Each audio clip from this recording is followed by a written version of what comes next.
اللہ تعالیٰ نے رمضان میں زوجہ کے قریب جانے سے صحابہ کو منع کیا تھا. بڑا دلچسپ واقعہ ہے.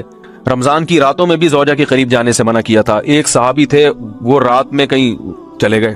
اب بڑے پریشان ہوئے، رسول اللہ صلی اللہ علیہ وسلم کے پاس آئے، عرض کیا یا رسول اللہ مجھ سے غلطی ہوئی، رمضان کی رات میں نے اپنی زوجہ کے قریب چلا. آپ نے فرمایا کیوں؟ وہ بڑا دلچسپ سا واقعہ ہے، بس بظاہر تھوڑا حیا کے خلاف بھی ہے لیکن اتنا بھی نہیں ہے.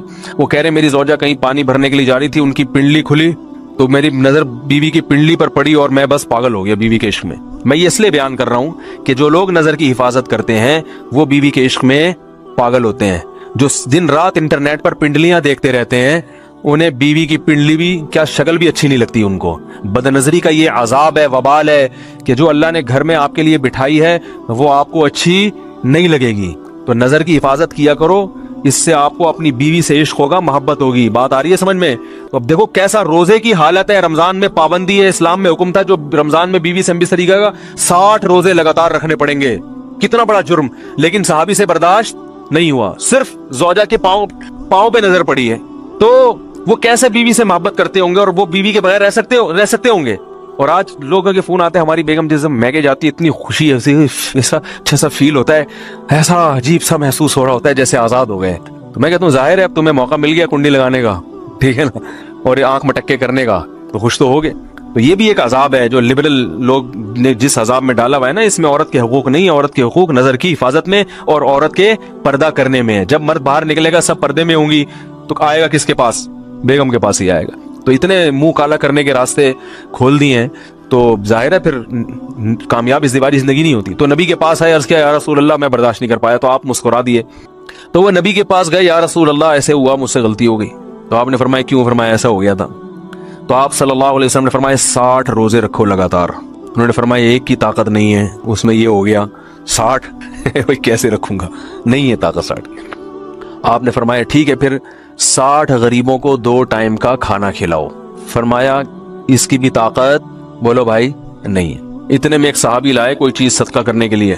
تو آپ نے فرمایا چلو اصل حکم تو یہی ہے کہ 60 روزے یا پھر 60 غریبوں کو کھانا، وہ نہیں تو چلو فی الحال ان کو تنبیہ کے لیے کچھ ان سے صدقہ کروا لیتا ہوں.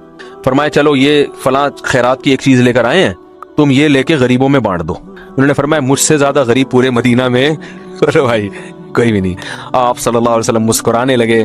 فرمایا جاؤ کھاؤ اور بچوں کو کھلاؤ. اور بھائی غلطی بھی ہوئی اور گھر میں راشن بھی آ گیا. تو اس کے بعد قرآن کی آیت نازل ہوئی کہ احل لکم لیلۃ الصیام الرفث الی نسائکم ہن لباس لکم وانتم لباس لہن علم اللہ انکم کنتم تختانون انفسکم فتاب علیکم وعفى عنکم فالآن باشروہن وابتغوا ما کتب اللہ لکم. فرمایا اللہ کو پتا ہے کہ تم اس حکم پر عمل نہیں کر سکتے، لہٰذا رمضان کی راتوں میں تمہیں اپنی بیوی کے پاس جانے کی اجازت ہے، لہذا ان کے پاس جایا کرو اور اس اولاد کو تلاش کرو جو اللہ نے تمہارے مقدر میں لکھ دی ہے.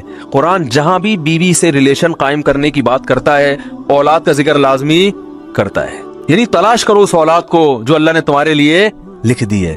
ما کتب اللہ لکم، ما کتب اللہ علیکم نہیں ہے. علا کا مطلب تمہارے خلاف، لکم کا مطلب تمہارے فائدے کے لیے. لام عربی میں نفع کے لیے آتا ہے، علا عربی میں ضرر اور نقصان کے لیے آتا ہے. فرمایا یہ نہیں کہ اس اولاد کو تلاش کرو جو بطور پینلٹی کے اللہ نے تمہارے متھے لگا دی ہے، جو اللہ نے تمہارے فائدے کے لیے لکھ دی ہے. اس سے پتہ چلتا ہے اسلام اولاد کی کثرت پہ کس قدر حریص ہے. بات آ رہی ہے اور بھی اس بارے میں آیتیں ہیں قرآن مجید کی، مگر میں اب زیادہ تفصیل میں نہیں جاؤں گا. کچھ آیتیں رہ گئی ہیں، کچھ احادیث رہ گئی ہیں، تو وہ انشاءاللہ پھر اگلے